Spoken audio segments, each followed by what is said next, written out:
of conflict. 3 months of bloody slaughter, and what have we got to show for it? A time of desperation. We can't keep taking these kinds of losses, sir. Not if we expect to win this. A time of chaos. We are winning the war. I am no longer in command of the Defiant. A time of destruction. War isn't over yet. Now it's time to stand. We'll be going right back to the front line. Prepare to return fire. On the next Star Trek Deep Space Nine.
From the depths of DS9 to the depths of the Dominion War, if any one facet of the storytelling and approach of Deep Space Nine contributed the most to all of science fiction television, serialized storytelling, certainly to streaming dramas in the present day, it is without question serialization, along with the also excellent Babylon 5, which currently is being re-aired for free on YouTube, folks. You should really check that out. Deep Space Nine probably is one of the biggest contributors to that. After Babylon 5 and DS9, you wind up with another great show starring a DS9 luminary, or rather written by one, Ronald D. Moore, that of course being Battlestar Galactica. And going from there, you wind up with The Expanse, and of course we get Farscape in the late 90s, early 2000s. I mean, serialized storytelling becomes the standard in science fiction dramas. And of all the seasons of Deep Space Nine, seasons 6 and 7 are, without question, the most serialized. I am Captain Fist. This is the depths of DS9, and I am joined by Lieutenant Commander Gel. Are you excited for season 6? First off, I guess we have to just open up by talking about what happens in season 6, what makes it so important.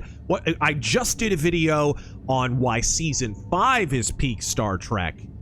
Man, season 6 finds another peak above the peak. That's what's so incredible about this show. It gets even better somehow. Bro, looking back on season 6 in the pale moonlight, right? You are cordially invited, and this here, what we're about to talk about, what opens here, a complete 6-episode uninterrupted serialized arc. When you think season 6, what do you think of, Terengel? I think about resistance against the Cardassian and Dominion occupation. I think about Sisko and his crew fighting to take back the station. Oh, yes, yes. A fantastic arc that we, of course, set up at the end with Call to Arms, the end of season 5, with what is, in my opinion, just the greatest cliffhanger in this freaking franchise. It's right up there with the Best of Both Worlds finale, just in terms of, oh my gosh. However, we do kind of open with a fake out. We'll talk about it in a moment. We seem to be setting up a more direct conflict at the end of season 5. We open here with season 6, and it's clear, oh, they rejoined the fleet, but then the fleet got its ass kicked, and there's a bunch of missing time. I believe they say it's 3 months. 3 entire months. 3 entire months. But before we get into all of that, season 6 plugs right between season 5, which is probably the season that really, man, solidifies and just keeps moving upward. It's like going up to the top of the roller coaster. They do lose Robert Hewitt Wolf on the writing staff, which is a big loss, but they bring in a couple of people. Probably a great compliment. They had to bring in 2 writers to do the job of one guy. But the show doesn't lose a step. It gets even better. And now we begin, I believe it was season 2, we began with a 3-parter, right? And that was a big deal at the time when we reviewed that, you know, the siege and so forth. Those were great episodes, fantastic, especially with regard to the Bajoran subplot. But now we're literally doubling that. Instead of a 3-episode arc, we're now up to 6, and there was talk at one point that this was going to be as long as 10 episodes, but they were almost going to go 10 episodes. Believe it or not, they wound up cutting stuff out of this. Season 6 was when we decided to push that perennial envelope even further and basically have, you know, a story arc. So that was very exciting. Again, the writers were very jazzed. Everyone wanted a crack at the show. It was difficult, I have to say. They're a good crew. The best. But it was fun. Everyone was up for it, and we did it at the beginning of the season, which was a really smart thing to do because everyone was awake and not tired and focused. I look forward to it. Now, given that it's 6 episodes, we cannot combine them all into one review, even though they are essentially, when you break it down, like a 5-6 hour movie, right? DS9, it's funny, we always lament Deep Space Nine never got a movie, but let's be honest, it kind of got several movies. They just happened to be on the show, right? So you could easily package Way of the Warrior as a movie. You could easily package The Pilot as a movie, and Tears of the Prophets, and on and on and on. You know, all of this stuff is very, very cinematic. And boy, this is one of the most cinematic episodes there ever has been. They bring in a TV movie director, in fact, to actually direct this particular one. But there's 5 more episodes after this that sort of further the arc here. We're setting the stage, would you agree? Where essentially, rather than being an aberration to have these multi-part episodes, the order of the day is one episode just flows into the next. Would you agree that's essentially what we're going to observe here? Absolutely, especially with what every character is given something to do. They are. Or should I say every set of characters. Including the rapidly proliferating number of side characters. Just tons of side characters in the show. We're going to introduce a few, some very, very notable faces. It's funny, in reading the behind-the-scenes material on this episode, you know, around this time in the show, Ira Stephen Bear, Ronald D. Moore, Renee Echevarria, all of whom get promotions in this season, by the way. They move up to an even higher position on the production of Star Trek Deep Space Nine. They sat down because this 6-episode arc was so difficult to block out and to write. Because Star Trek's not built for that, right? It's episodic. And they just listed all the side characters, all the major side characters. We're not talking people like Melora from season 2, who was supposed to be a recurring cast member, but never was. We're talking people who actually are bona fide side characters who pop on and have something significant to do, and then they recur, right? They got up to over 30. Over 30 side characters in this show. People like Garrick, people like Nog, people like Brunt, people like Wayun, and it just goes on and on and on, and Dukat, and so on and so forth. Dude, this show just is lousy with supporting characters. Can you think of a better Star Trek show in terms of just side characters? No, I mean, its writing is unquestioned. It's peak. Absolutely. So, what defines season 6 for you? We need to set the stage before we tear into this episode proper. What defines it overall? Would you just say this is the Dominion War proper? I would say yes. I'd say we spent several seasons building up to this, and now it's here. It's finally happening. Yeah. We kind of got into it at the last episode of season 5, but it's like, okay, anticipation over. We're living with it now. Yeah, there were several Dominion War episodes in season 5. I have an alternate hypothesis, an alternate summary. Let me know what you think of this one. Season 5, Star Wars. Season 6, Empire Strikes Back. Season 7, Return of the Jedi. That's pretty bold, Cotton. I'm just saying. You think about it. Think about it. You're in, so in season 5, you're setting everything up. It ends on a big action thing. You think you've kind of won the day, but then you have this sort of cliffhanger, and it's clear that doesn't happen. Season 6 is bitter fighting and retreat. And we mentioned at the beginning of the episode we're going to be reviewing today, A Time to Stand, that it's been 3 months of fighting and retreating, heavy losses. At one point they mentioned, you know, over 100 ships in a fleet being sent out, only 14 returning. Okay, these are the kind of losses the Federation is sustaining. So we're in the desperate chapter. And then we end the season, without spoiling anything, on a major character dying, on a whole bunch of bad things being set up, and the station being in apparent peril again, Cisco, you leaving, the whole 9 yards, right? So we end on a very dour note, similar to The Empire Strikes Back. And then Return of the Jedi is bitter fighting, some dark moments, some very, very dark moments, but ultimately winning the day. I see it as Star Wars, Empire Strikes Back, Return of the Jedi. That's the structure. It's Act 1, Act 2, Act 3. It seems pretty basic as far as that goes. I think this season, if I were to give it a single word, let me know how this hits you. This is the dark season of DS9. Getting their asses kicked. A lot of heavy losses. Yeah, I can see it.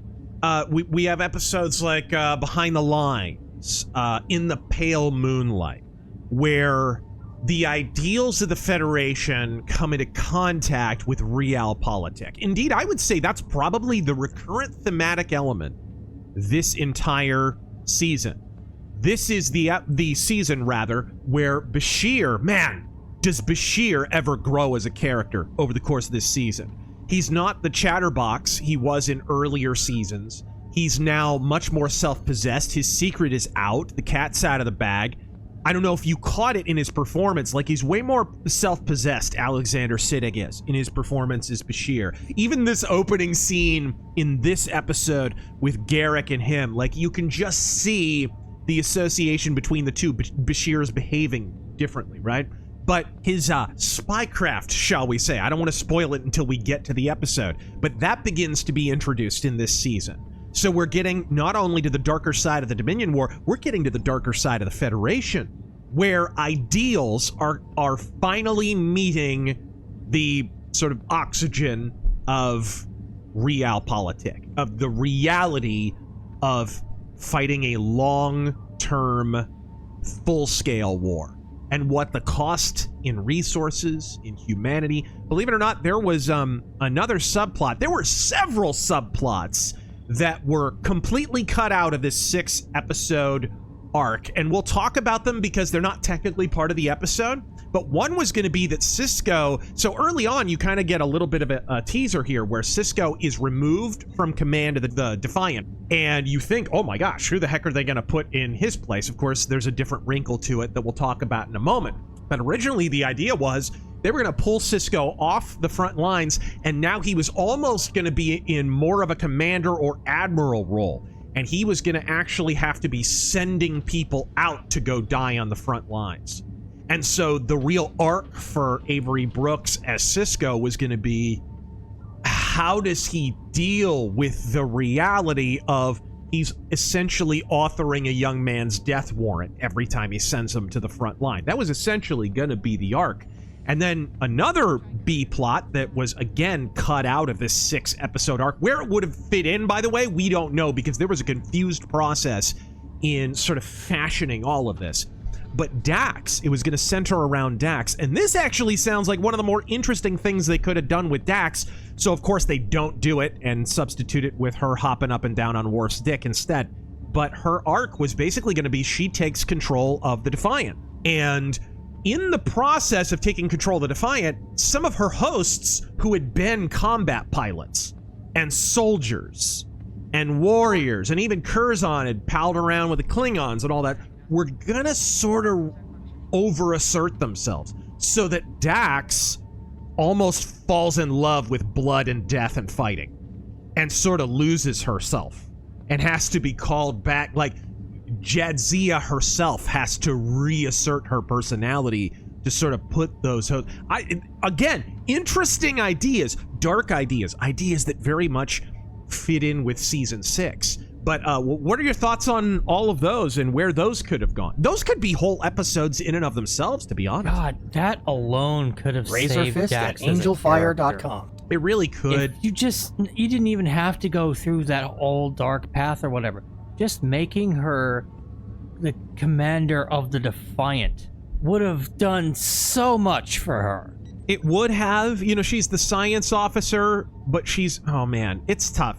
Dax is in a... Can we talk about that in season 6 here? So this is our final season with Terry Farrell, who may never have been more beautiful than on this season. She is so good. People talk about 7 of 9, but for me, Dax in season 6 of DS9 is just one of the hottest chicks in the history of Star Trek. Send all your hate mail to Terry. What? But she loses her way as a character this season. She just does. And the actress makes a very ill-advised decision. There's still a lot of he said, she said on this point. But the actress makes an ill-advised decision to push for more money. I think what happens is she thought that the other cast members were going to back her up. They don't. Something similar happened on Power Rangers when the Red Ranger and the Black Ranger, I forget what their actors' names are, they pushed for more money. Because, dude, those guys were making like $600 a paycheck, if on the high end. Oh no, are you telling me the great and powerful Haim Saban was a dirtbag? I know, what the hell? So they were kind of on poverty wages, and they were going to push for it. And the Yellow Ranger joined them in that, and all 3 of them were just fired. That's why none of them were in the Power Rangers movie, right? So something similar happens here with DS9, where Terry Farrell's going to push for, hey, let's get a little more money. We're heading into season 7. It's the last season. We could wrap things up right now. We actually have some leverage, whatever. And again, this is kind of speculation. I'll look more into this as we get a little further on and closer to when she gets written off the show. But yeah, like basically there was a pay dispute, and the other cast members, for whatever reason, don't join her in that. And so it kind of becomes all right, bye, Felicia. But I think she picked a bad time, too, because I think her character had, over the course of season 6, you will see her character kind of runs its course a little bit. They lose their way with her. I pointed out early on in season 2, in season 3, when we start doing the Jadzia Warrior Princess stuff, that it's a bad move. And I get a lot of pushback on this sometimes, where people are like, you just don't like Worf and Jadzia. It's more than that. It's more than that. This character loses her reason to be. She becomes an adjunct to Worf. And no season demonstrates this more profoundly than season 6. I love the character of Dax when she's working, and I hate the character of Dax. She goes from my favorite character on the show to my least favorite character on the show. She is both when she's just sort of an appendage to Worf, and that kind of happens here. Indeed, we reference early on, hey, the wedding is still happening. That's the obvious choice after this 6-episode arc is over, for us to move into the wedding, have a little bit more of a lighthearted episode, and indeed that is more or less exactly what happens. But talk to me about the progression.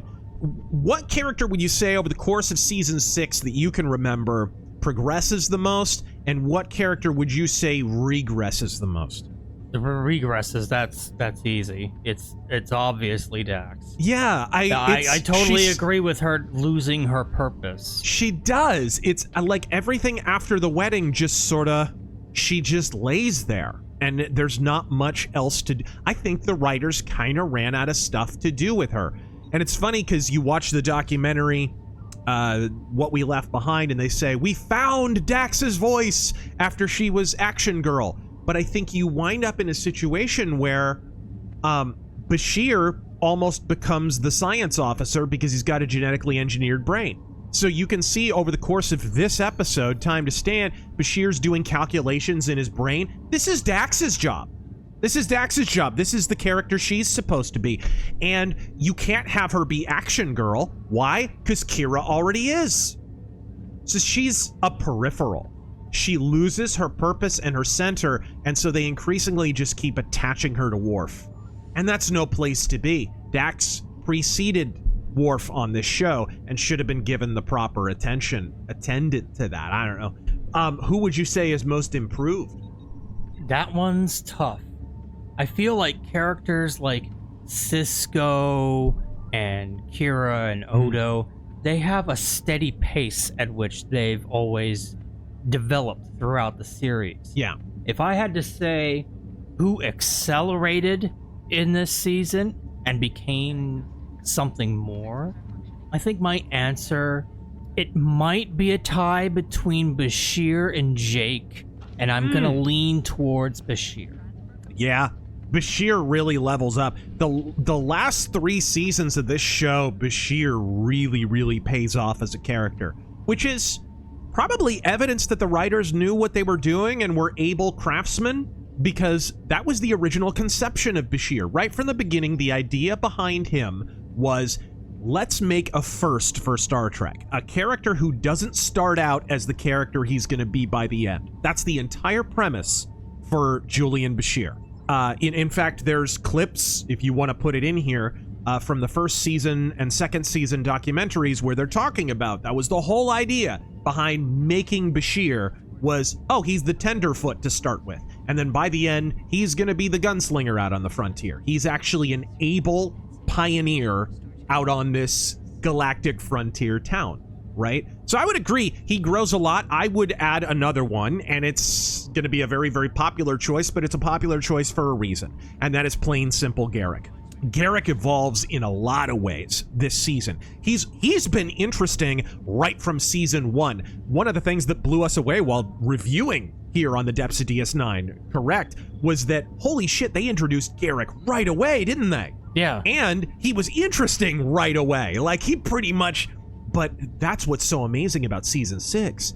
They find yet more wrinkles to this character. There's a love story that happens over the course of this 6-episode arc, and a tragic end to that. And Garrick kind of becomes... He goes from being sort of intrigue spy guy who does good things for wrong reasons to actually being a little bit of a Robin Hood, a little bit of a rebel hero kind of a thing. That's the character that Garrick turns into, and Garrick really is one of the elements that helps carry this series through seasons 6 and 7. And incidentally, we begin our episode, which I guess we can now talk about. A Time to Stand, folks. This is the first of 6 serialized episodes. Honestly, I would almost throw away the 6-parter thing here, because we don't even end on a to be continued here. We're just basically saying the order of the day on Deep Space Nine is serialized storytelling.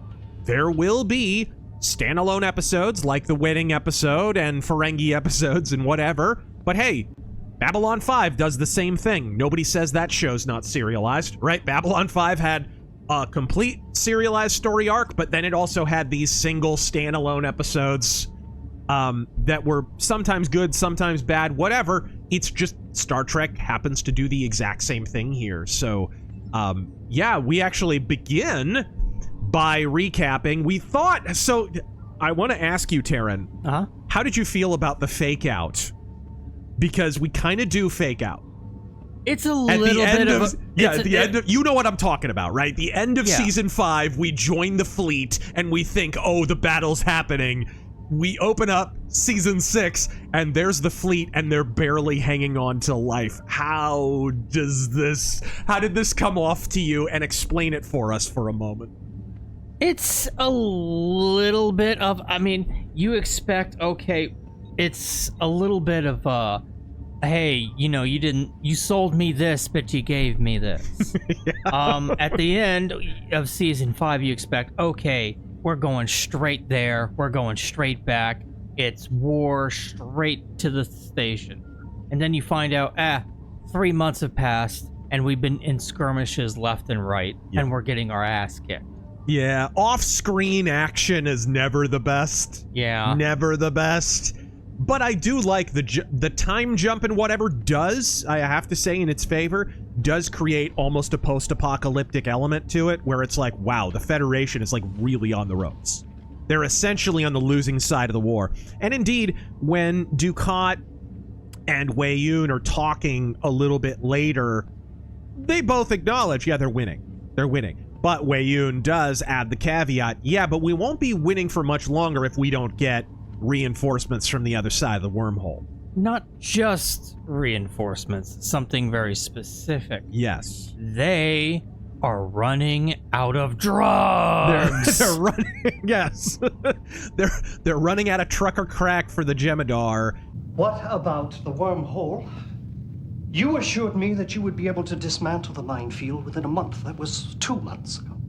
Well, I admit the work is proceeding more slowly than expected. But as you know, these are not ordinary mines. Every time we deactivate or destroy one of them, its neighbor replicates a new one. We have to take down that minefield and reopen the wormhole. And we will. But there's no need for panic.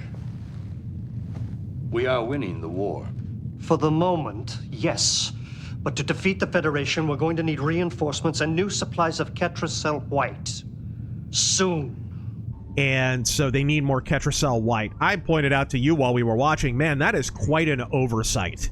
To invade the Alpha Quadrant without first securing some kind of supply of Ketracel White on the Alpha Quadrant side of the wormhole. Now stop, rewind, going back to Season 5, we opened up the season finale with how many waves of ships coming through the wormhole? Were they on the 5th? A ton, yes. Why had they not yet established a supply of Ketracel White? We know they have supply stations, but yes, that's quite an oversight to not have something a bit more reliable. Yeah.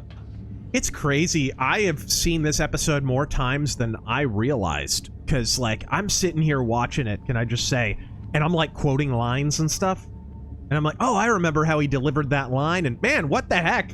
I had watched this episode way more times than I thought. But it happens to be because it's freaking excellent.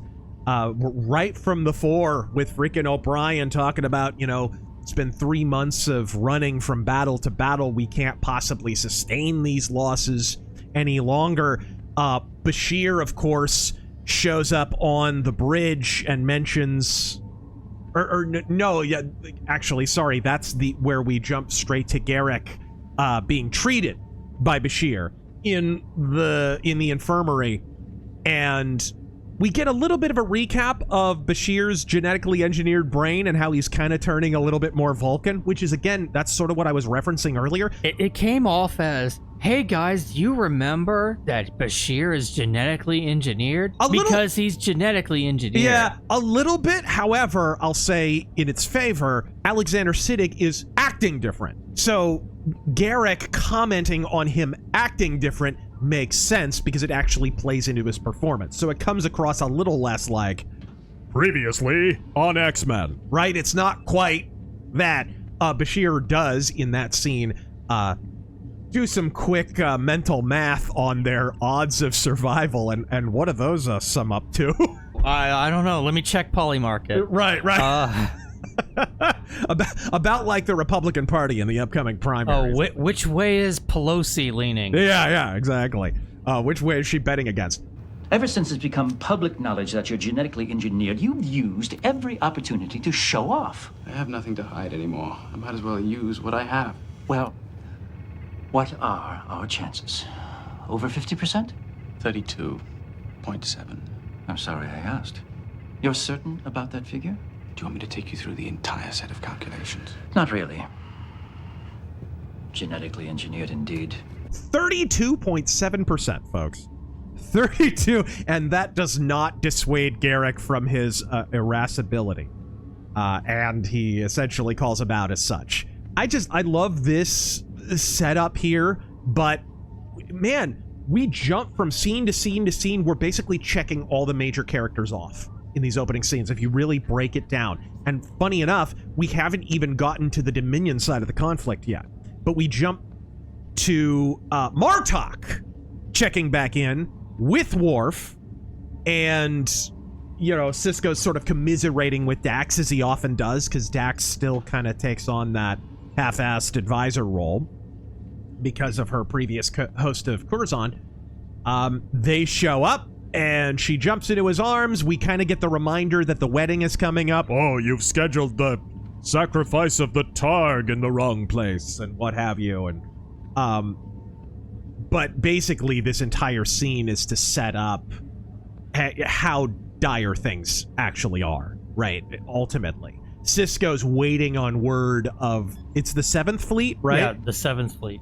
He's waiting on word from the 7th Fleet, and Bashir walks through the door. I don't know why they would give the news to Bashir, but Bashir walks through the door, and he's got news of the 7th Fleet. Something else, Doctor. I have news of the 7th Fleet. Go on. Only 14 ships made it back to our lines. 14 out of 112. We can't keep taking these kinds of losses, sir. Not if we expect to win this. Thank you, Doctor. That will be all. Out of 112 ships, something like 14 survived. That, if you're wondering how the Dominion War is going, that's about how it's going. Those kinds of losses are highly unsustainable. No, like those are like Xbox losses. You get your ass kicked like that 2 or 3 times, there is no war. It's over. Yeah. So you get a sense of, even without reinforcements, the Dominion has a pretty good chance of winning. The difference is the Federation still have their shipyards. They can be building ships this entire time, whereas the Dominion is one force on this side of the wormhole. As powerful as they are, they're gonna need reinforcements, and they are definitely gonna need Ketracel White, because how many of those forces are manned by their shock troopers, the Jem'Hadar? So we've set up here, we haven't even gotten to the Dominion side of the conflict. How do you like how this was all set up? I mean, my goodness, you want to talk about serialized storytelling. Every single one of the scenes that you and I just described, all of them are continuing a previous storyline from not just a previous episode, the previous season. Isn't that crazy? Wild. Going from, anomaly of the week coming through the wormhole and then having a resolution to serialized war story. Yeah. We went from move along home to this. It's only a game. We literally went from face tattoo, braided, stupid hairdo aliens playing Move Along Home to this. A la Moraine, folks. And then, of course, in in Act 1, we jump straight, finally, to the Dominion side of this conflict. And we see how things are going on occupied DS9. I have to say, very judicious to even wait this long to get onto the occupied station, because if I'm writing a storyline where we ended season 5 with DS9 being occupied by the Dominion, boy, I'm wanting to tear the freaking Band-Aid off and jump right into that from the off. But very wisely, with a lot of discipline, the writers decide to set up the crew instead first, and then jump into the Dominion back on the station. But what all's happening here in this conference scene back on DS9? Wei-Yun walks in as, Gul Dukat is patting himself on the back. Mm-hmm. I think it's a good time for Cardassia and the Dominion. I love this too in this scene and all the others involving Gul Dukat and several more throughout this season. Gul Dukat is constantly spinning the baseball, dicking around with the baseball, holding it, brandishing it, right? It is mentally, it is like the symbol of him controlling Sisko's fate in his hands. It's like a good luck charm. He's hoping that Sisko's good luck rubs off on it. And it's just such a brilliant move and a brilliant prop from Marco Limo. Did you notice that over the course of this episode? Him just dicking around with the baseball all the time? Of course. It's highly symbolic. I love it. I love it. There's a scene a little bit later between Gul Dukat and Kira that's absolutely brilliant, where he can't stop messing with the baseball because the whole the subtext of the entire scene is about control. Gul Dukat holds all the cards. Kira holds none. But she still won't give in. She still won't give it. I just love that about this. This is such a well-acted episode, and of course, Marco Limo's a great actor. But why? What are we talking about here? Essentially, first we open up with Kira there, and what are they talking with Kira about? Well, first, Wei Yun establishes, everything's going fine. Bajorans are coming back to the station. Yeah. By the way, reminder, we have a non-aggression pact with the Bajorans. We're all friends here. Yep. And Dukat comes in to establish, I'm not trusting Bajorans anytime soon. Yeah, that's not happening. And this creates friction between Kira, Dukat, and Wei Yun and Dukat. Basically everyone with Dukat. Yep, and but essentially she's stumping for the reinstatement of the Bajoran security force. Because as we learn later, Odo's going to his office anyways, because of course he's Odo. But he has no responsibilities, right? He has no security force. There's nothing to be done, and his security force isn't armed. Which, now, am I crazy, or... I thought that Odo had trained his whole security force to be unarmed, or was it just himself? No, it's just himself. They're all armed. Okay. Yeah. I for some reason, I thought maybe Odo was, like, standing on principle. No, his whole security force would not use phasers. Maybe I'm just conflating that in my brain. But Kira wants that Bajoran security force, and we know why. We know, let's be honest, like, it's funny. You can see where Dukat's coming from. Beyond his distrust for the Bajorans, he knows Kira's a freaking freedom fighter. You literally have a Bajoran terrorist in your midst. Why on earth would you arm a bunch of Bajorans that she's on a first-name basis with? You'd be absolutely insane. But of course, the scene has to conclude with something much more germane to the plot, and that, of course, is the looming threat of the self-replicating minefield, which still has not been dealt with. The Cardassians are slowly trying to deal with it, but every time they remove one mine, another one takes its place. It's like history vloggers on YouTube. Just one after another in court. And also, I absolutely love this next scene where we get down to the promenade, we get down to Quark's bar, and to me, this is one of Quark's best speeches ever, where he's talking about the difference between this occupation and the last one. And it's doubly excellent because we've now had 2 or 3 episodes where we've actually gone to the station during occupation. We know that there are fences up and there are ghettos and there are work camps and people are working in cramped conditions, processing ore or whatever the hell. So we've actually seen it. Right? It was literally frickin' Mauthausen in space. And so he basically snaps him out of it. Hey, look, it's real bad. Odo and Kira are talking about it. They're sort of commiserating. He's like, look, it's real bad, but this could be a lot worse, frankly. I'm not seeing any ghetto fencing. I'm not seeing people being stripped of their property. I'm not seeing Bajorans pressed into labor camps. I never expected to say this, but as occupations go, this one's not so bad. Yeah, I suppose that's true if all you're worried about is a monthly balance sheet. I'm not just concerned with profit, Major. Look around. Do you see any ghetto fences dividing the promenade? Or exhausted Bajoran slave laborers sprawled on the ground after a grueling day in the ore processing center? Do you hear the cries of starving children? I don't. Now, don't get me wrong. I miss the Federation, too. All I'm saying is, things could be a lot worse. And dude, it's brilliantly delivered by Armin Shimmerman. And he gets a little bit of an arc here where that isn't necessarily going to be his opinion by the end of this 6-episode arc. But we're about to introduce a character. We've gotten to so many side characters already. We got to Garrick. We got a little bit of Nog. We got Dukat and Wei Yun. And now we're going to introduce a character who I didn't know this is his first episode. Guys, we're going to introduce a mainstay now in season 6 and 7, Admiral William Ross. Yes. Admiral Murtaugh from Family Matters. Freaking love this guy. He gets brought on. There's a great story behind the scenes, by the way, of he gets brought on, and his first scene is, of course, with Cisco. And Avery Brooks and him are off set, and he's like, they're shaking hands. He's like, hey, it's great to work with you. It's great to meet you. He's like, oh, don't worry. Avery Brooks says, don't worry, you'll be back. He's like, no. I was just hired for the one episode. It's fine, but it was great to work with you. It was great to meet you. And Avery Brooks literally cuts him off and says, no, trust me, you'll be back.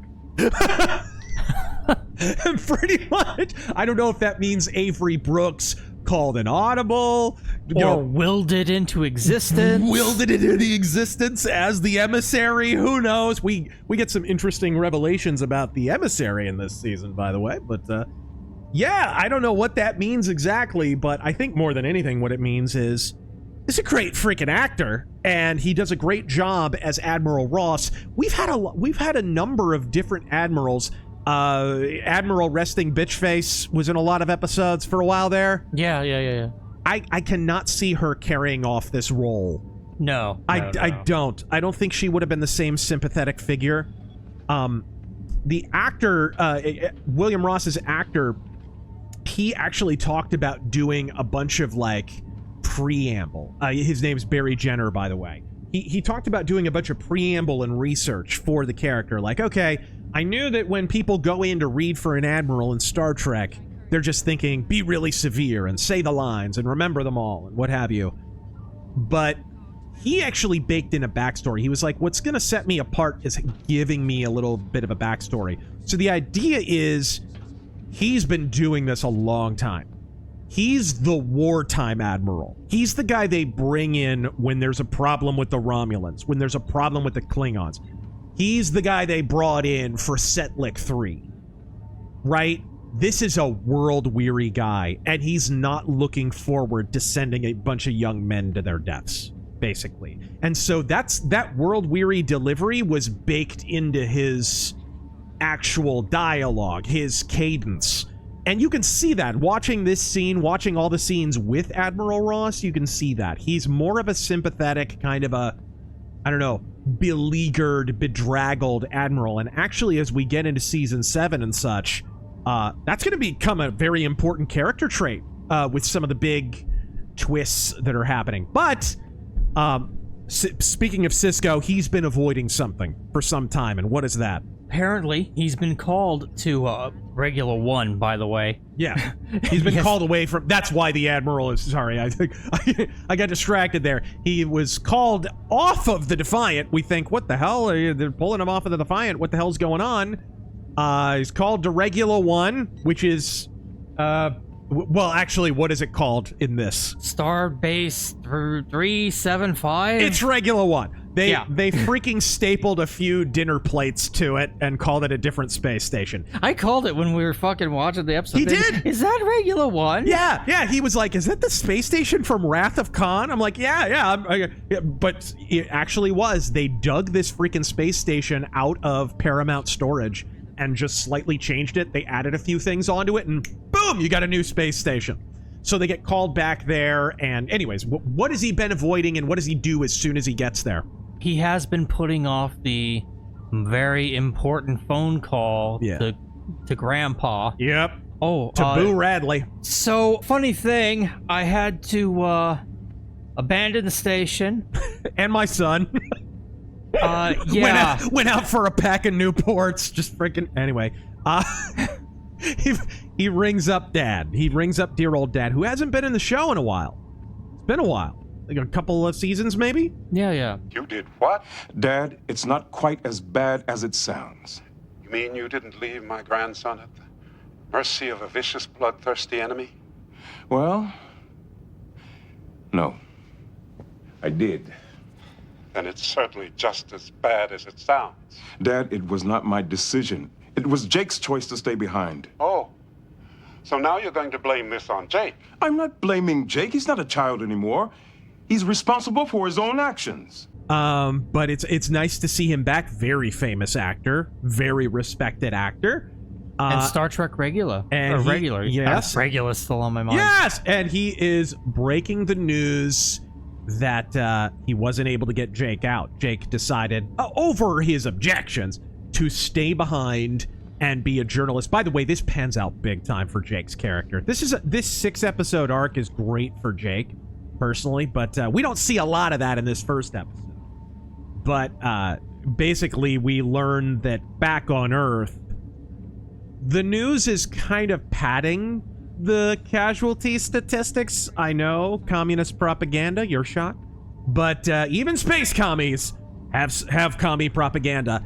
Apparently, he basically asks him outright, are things as bad as they say? And Sisko literally says they're probably worse. Which I love that. I love whenever we can get a little bit of a look into what's happening on Earth during the Dominion War. But we do, very shortly thereafter, jump over to Jake. And what is Jake? This is the first little hint we get of what Jake's position is going to be in this greater dynamic of the Dominion occupation of DS9. It's wild that he even had the balls to do this. But he pushes past 2 Jem'Hadar guards. Yep. To talk to Wei Yun about getting an interview. Boy, he must be secure in that emissary plot armor, huh? Like, I understand he knows he's the freaking he's the station commander's son, and so they really can't touch him, but damn is he secure in that status. To be pushing past 2 shock troopers to go talk to basically the number 2 official in the Dominion. That's freaking insane. And they have a little, speaking of propaganda, they have a little conversation about propaganda, do they not?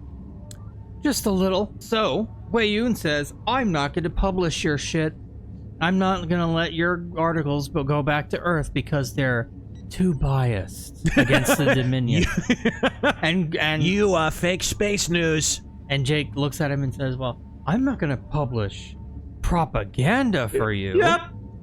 He says, no. It doesn't have to be propaganda. It just doesn't have to be bad. Yep. That's all. It just doesn't have to be so negative. You're so negative. You're so negative. You're a nasty, nasty boy. Nasty. He objects to using terms like occupiers and conquerors and occupying Dominion forces or whatever the hell. So kind of he's gonna wait until the bias vanishes from his articles, which I love this stuff. The stuff with Jake becoming a journalist is pretty great. It's a shame Starfleet Academy kind of shat all over that, but who cares? It's not canon. It's not even Star Trek. But this is where this next scene is where we actually set up the plot of the episode. It's crazy. We're already like, I don't know, 5-6 scenes in, and we're finally setting up the core conceit here. And it's essentially, if you've ever seen the movie Guns of Navarone, it's basically that. It's basically, we're going to take an enemy craft and we're going to pilot it behind enemy lines to destroy an important production facility. Absolutely. And what is the production facility and what is the enemy craft, Taryn? The enemy craft would be the Jem'Hadar fighter that they captured way back in the past, way back in the day. Yep, in The Ship, one of the best episodes of the last season that I talked about in my season overview. And Captain Sisko and company will be piloting this very alien craft that they have to get used to. I think 2 weeks passes once we're introduced to it. Uh-huh. And they're going to have to pilot it to a Ketracel White storage facility. Which becomes very important. I love the realism of this, man. Because what wins wars? Look at the history of especially the American Civil War. What really lost? Yeah, there was a manpower advantage for the Union, but the thing that really lost the Confederates the war was supply lines. They couldn't keep their troops supplied. And also they had a more antiquated supply system, and that kind of had a lot to do with it. But like, that's what's happening here. They can't resupply. More than just reinforcements, they can't get a supply of Ketracel White. And we see a little bit later how important that is when Wei-Yun actually delivers the Ketracel White to some of the Jem'Hadar, right? We sort of reinforce that. But we're literally going to pile aboard this Jem'Hadar ship we can barely even use, and it isn't built for us, too. Very quickly, they're piloting it, and they don't have a view screen on them. They not only do not have chairs for everyone, but they don't even have a view screen. Instead, as we've seen in previous episodes, they have to wear that little Dragon Ball Z power measurer thing over their whatever eye, and it essentially creates a view screen in their freaking ocular cortex. Yeah, it's basically like VR headset or something. So, so only the commander, only the captain gets to actually see where they're going. I assume everybody else, like the actual helm and so forth, they probably have sensors and stuff and readouts in front of them so they know where they are in space. Right. But the captain himself is the only one who actually has a view of what is going on, and it creates a wicked freaking headache for the Cisco, which ultimately, in a couple more scenes, will lead them to suddenly decide, hey, wait a minute, we saw the Cardassians wearing these, and they were fine. So maybe this is just not made for human physiology, so, hey, Garrick, you piled aboard to do your spooky spy shit. Why don't you wear the headset? I wish I had more time to study the side effects of wearing that headset. At least we know one side effect, headaches. Well, the headsets were designed to be worn by the voter and the Jem'Hadar, not humans. Captain, may I make a suggestion? Only if you talk softly. We saw Dukat wearing one of these headsets during the attack on Deep Space Nine. Perhaps Cardassian physiology is more compatible. Are you volunteering? I suppose I am. This ship is equipped with two of them. If I wore one, then you wouldn't have to. At least, not all the time. I agree with Garrick, Captain. The less you wear it, the better. And so Garrick kind of becomes the de facto view screen for everybody. I love all this sort of setup here. And then we have the scene that I referenced earlier between Kira and Dukat. I love this. I wish... Let's talk about this, because in the DS9 documentary, and I encourage you to use footage from this, Mark Alimo, he's playing Dukat, and it's becoming increasingly obvious that, like, the most interesting place to take his character is a more flirtatious direction with Kira, with Nana Visitor's character.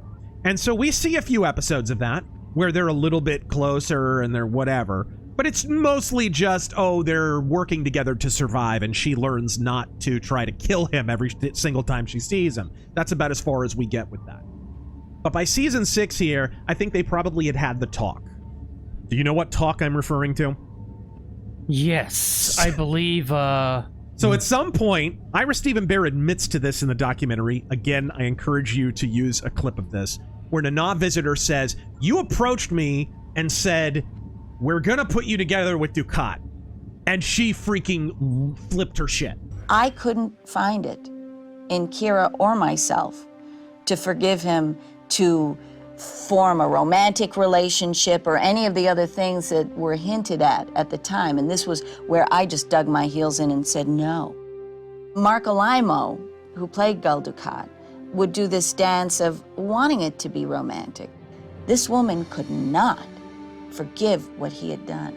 And as a matter of fact, they wanted me to have had an affair with him. And Ira and I were opposite that ops table yelling at each other.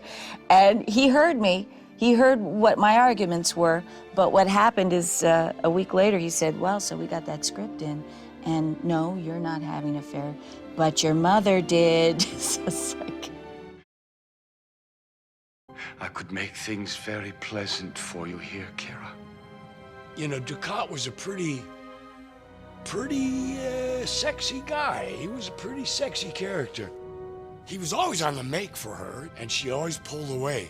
If there had been another road to go down, were they like secretly in love or something, that would have been terrific. But it never happened.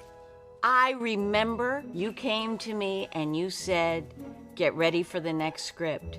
You and Gul Dukat have an affair. No, we never wrote it, so that could not be... This was, okay, So remember you said you never fought with me? Yeah. No, I remember. Do you remember me going, it can't be Gul Dukat, anybody but Gul Dukat? And you really wanted it to happen? Because I remember when the script came out, you said, okay, it's not you, it's your mother. That's right. Yeah. But we never wrote that. We never wrote the script. That's all I'm saying. I remember you coming. Just looking, what are you talking? He's a freaking war criminal. He's a Nazi. He's freaking, I can't. And Ira Stephen Bear initially denies this, and finally she nails him down. No, we did have this conversation, and whatever the hell. And Mark Alimo was playing it that way, and to be fair, it seemed like the natural place to take this. I've said this many times, but I think what probably was supposed to happen in this show was the arc that Damar winds up having was probably meant for Dukat. Absolutely. That sounds correct. I think Dukat was probably supposed to have a change of heart, recant of his evil, recant of what he had done. He doesn't have to be perfect. He can be a roguish freedom fighter, but he was supposed to kind of become the resistance leader as he slowly realizes that he's being used by the Dominion and that actually Cardassians are going to be dick last on the totem pole in the Dominion. Let's fantasize here. Okay. I would have loved for these two roles to be flipped. Mm-hmm. Dukat initially, because he says it here in this scene with Kira, initially he does this alliance with the Dominion because of the fallout from the Klingon War. Yeah. Because he wants to help his people. Now, in the natural progression of this, he realizes, oh, I've sold out my people. Yep. The Dominion will always rule. What have I done? Right. But to counter this, Damar is like, oh yeah, we're gonna take over everything. He's like a younger version of Dukat. Yeah. And Dukat sees that a bit of himself in Damar. Yeah. And sees Damar going down a dark path. Right, and Damar, we're already starting to introduce him being a little bit of a drunkard, a little bit, because as the occupation progresses and the relationship with the Dominion and Cardassia starts sucking hind tit more and more, we see Damar more and more given to swilling gallons of Kanar to get through it because his conscience is acting up. Okay, well, what if instead of taking the direction of, oh, he redeems himself and whatever, what if in his drunken stupor he's now capable of even greater evil? Because that could just as easily have happened, right? So Damar easily could have taken the hard right turn that Dukat's character does, and Dukat instead could have wound up having the redemption arc. I truly believe the only reason Damar becomes a bigger character is because Nana Visitor shit on the idea of having a romantic subplot with Dukat, which kind of killed their plans to have Dukat's redemption arc happen, which in turn had them go to the most clown shoes, Mephistophelian evil kind of incarnation of Gul Dukat in season 7. We'll talk about it. Dukat really, really loses his way. I mean, as a character. We could start talking about it right now. Yeah, I mean, we can. Seasons and seasons ago, like way back in season 2 or something, we were like, look, somewhere down the road, we're gonna have to talk about this. We're gonna have to. So let's start the conversation at least. Yeah, let's, without doing spoilers as much as possible. Right. Dukat is right now essentially back in the same position he was before the Federation took over Terok Nor. Essentially. He is the commander of the station, but he's playing second fiddle to the Dominion and Weyu. So he's kind of on his power trip, and he's still firmly ensconced in the belief that Cardassia is going to benefit from this relationship with the Dominion. But it's already becoming apparent. We literally have a scene a little bit later where Odo, actually in the very, very next scene, or one or two scenes in the future, you know, Kira's commiserating with Odo, and she basically persuades Odo, hey, look, they think you're a god. Why don't you insist on reinstating the Bajoran security force? Harumph. Right. What about Dukat? They'll listen to you, And, you know, Dukat, of course, voicing his objections isn't going to matter. Why? Because Kira rightly susses out that Wei Yun is the real power, and he's actually in charge. Because Cardassia, in their waned state, after all those years or months or whatever it was of fighting with the Klingons, is in no position to wage this conflict or even occupy DS9 on their own.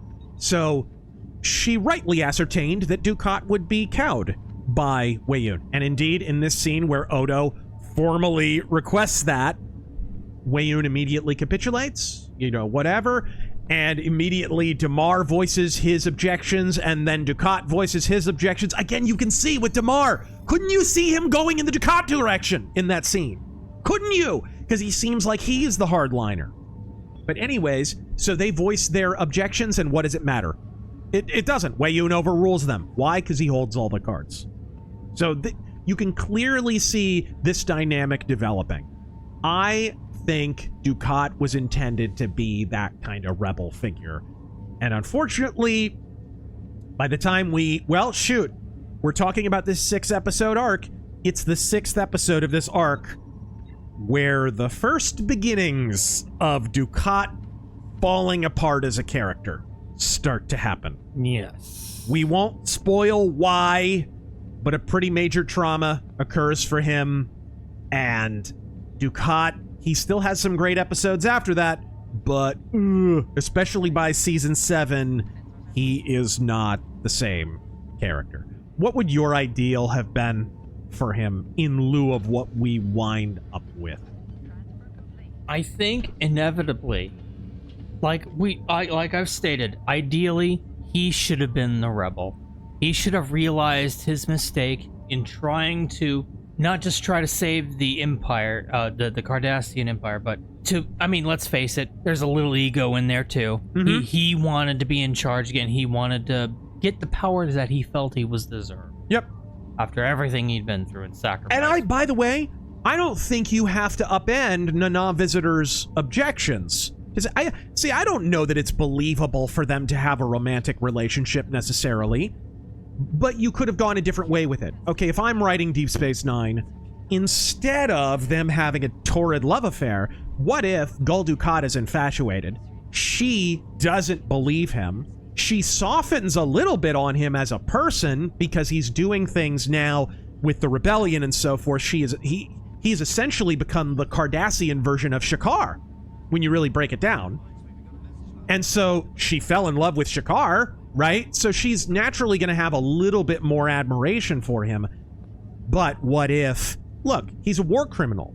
He was a freaking essentially a space Nazi. There has to be a cost paid for that. So what if the series ended if instead of him, the ending that we see for him in season 7, what if he commits self-sacrifice, and in that moment she sees, oh, he was actually sincere. He actually did care for me. He actually did care for something more. And that moment of recognizing that a Cardassian is capable of genuine love and self-sacrifice becomes a massive character moment for her. And then you could do something really cool with her at the end of season 7 with the finale and whatever position you decide to put her in. Maybe she becomes an emissary between Bajor and the Cardassians. Maybe, you could do a lot with that, is my point. But I would say Gul Dukat, you could have had him commit self-sacrifice. You could have killed him in the final episode or near the final episode.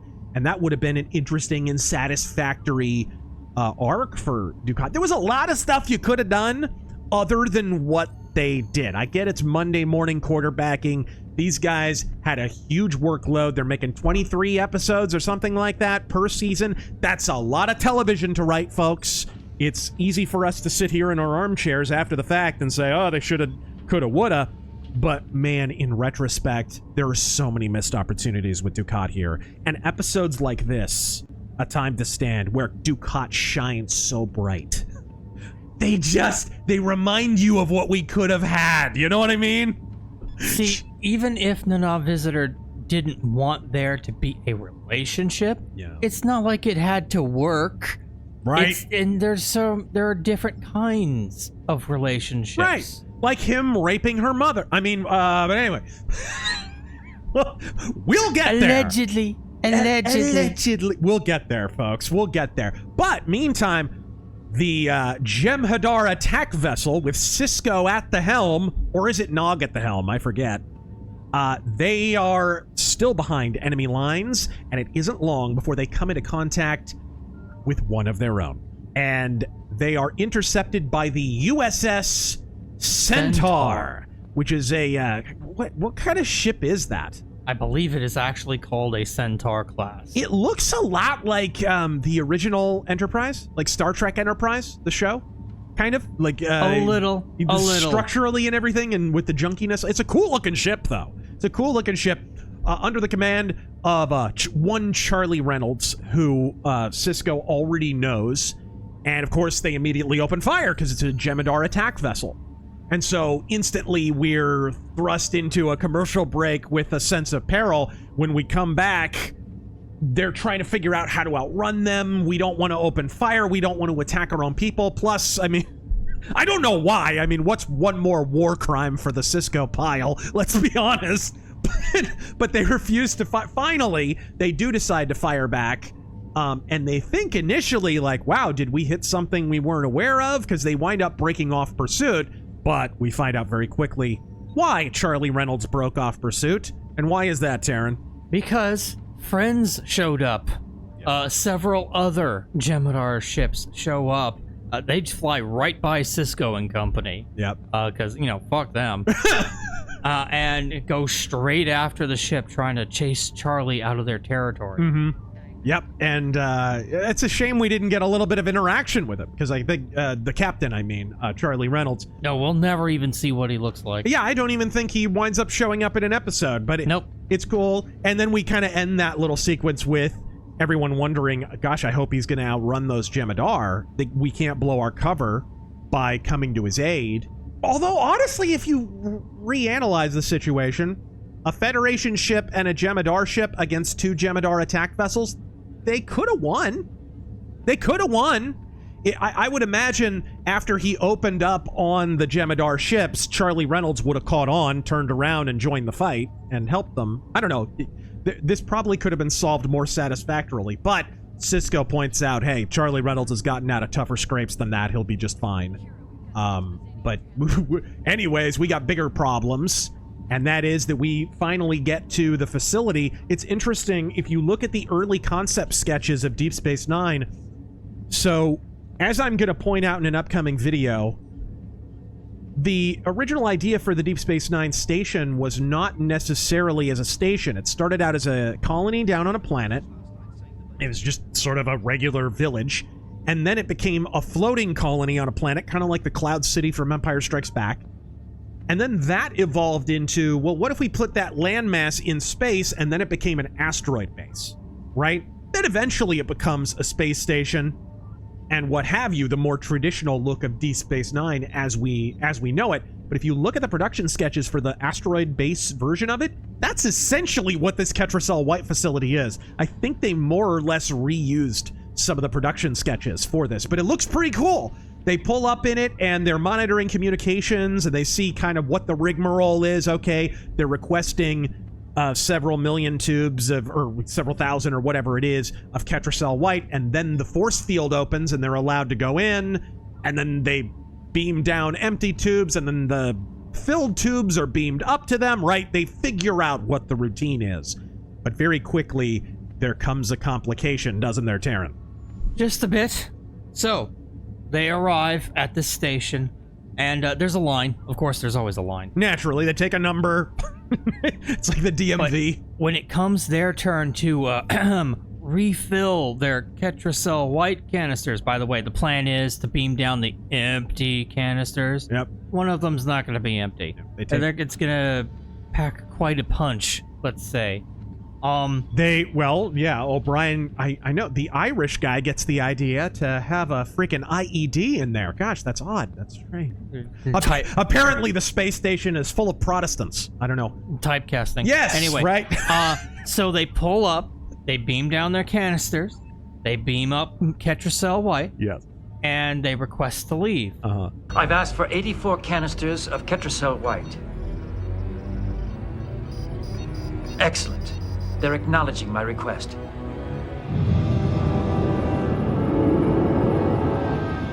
Chief, set the detonator for 3 minutes. Detonator set.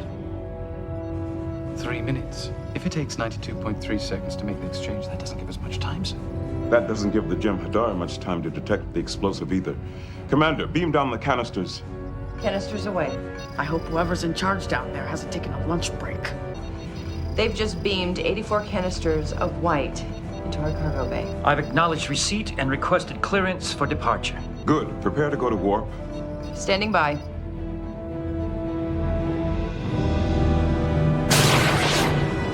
Captain, I think we have a problem. They've just raised the security net. Uh-oh. Unfortunately, they're not allowed to. The security screen, the shields for the station go up. And now they're trapped inside. They're trapped inside. With a ticking bomb. Which, let's be honest, that's probably a smart security measure. Because if someone wanted to do something like this, putting up the security net around them would probably help forestall that. So they get the idea very quickly. Well, once the explosion goes off, it'll at least destroy the shield generator.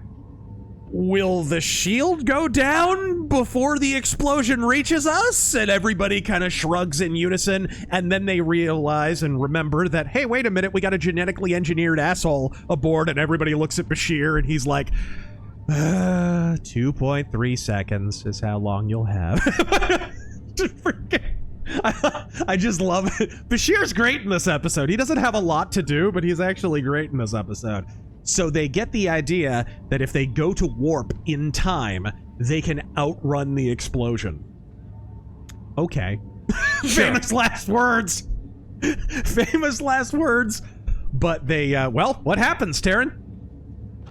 Explosion happens, and it is a pretty big place. Let's be real. It's a very large asteroid station, whatever. Not quite a Death Star-sized explosion, but not far off. But of course they make it just in time, but not without getting caught in the shockwave and being heavily damaged. Being very, very heavily damaged. Which I'm sure will not have any consequences in the next episode. At all. And we end the episode with them limping away. One thing I found fascinating about this is even though this is a 6-episode arc, they were judicious enough and trusted their audience enough, and this is what I'm talking about with, this is why we're not reviewing this as one massive episode. There's no to be continued here. There's none. We just roll credits. We see the Jem'Hadar ship limping away. We're wondering if it's even space-worthy, and fade to black. And that's the end of the episode.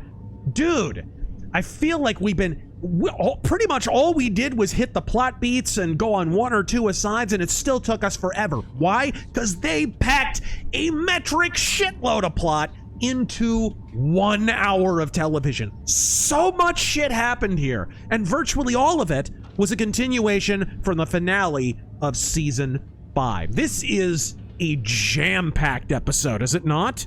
Very much so. Great premise. Great, like, kind of movie premise. They were really ripping off war movies with this 6-episode arc. This first one is very much Guns of Navarone. The next episode is a rip-off of, like, a couple of Frank Sinatra war movies and shit. There's a lot of cinematic inspiration for these episodes, which is probably why they feel so damn cinematic. I don't think there's much wasted motion in this. I really don't. I can't pick out a major flaw here. The performances are stellar. The effects are excellent. This is a cinematic episode. It has a driving plot. It moves character forward, too. We still get time for character moments with Sisko and his dad, and Dukat and Kira, and we see the developing fractious dynamic between Weyoun and Dukat and Damar. I mean, we're setting stuff up like crazy. This has it all, guys. This is 5 out of 5 for me. I don't see any reason not to give it a perfect 5 out of 5. What about you? I'd have to agree. I mean, the setup is perfect. Every character is given something important to do. Yeah. No one's wasted. Mm-hmm. And we even get introduced to a couple of new characters. Yep, absolutely. Some great memorable lines. Good, the direction is really well done, too. When I say this is a very cinematic episode, I don't just mean in terms of the look and feel and the production value. The way the performances are filmed. I mean, the early scene where O'Brien is talking about how much they've lost and how badly things are going. There's a conversational and almost overlapping quality to the dialogue that is more characteristic of movies than it is not only of television, but certainly of more traditional television shows like Star Trek. This is very out of the mold for traditional next-gen style Star Trek. We were really moving far afield of the safe zone for Trek. And it pays off big time here in Season 6, folks. Without further ado, I want to jump straight into Rocks and Shoals, bro. So we've got some great stuff coming up, which means that until next time, I am Captain Fist for Lieutenant Commander Gell. Engage.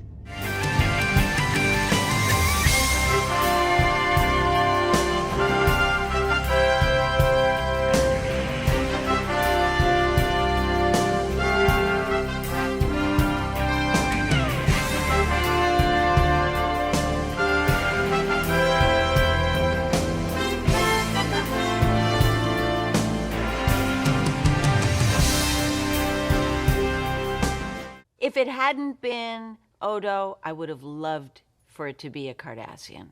That would have been a great relationship. But just not Mark Alima. Not Gul Dukat. Hello. Gul Dukat. Say that again. Please say that again. Please just start all over again.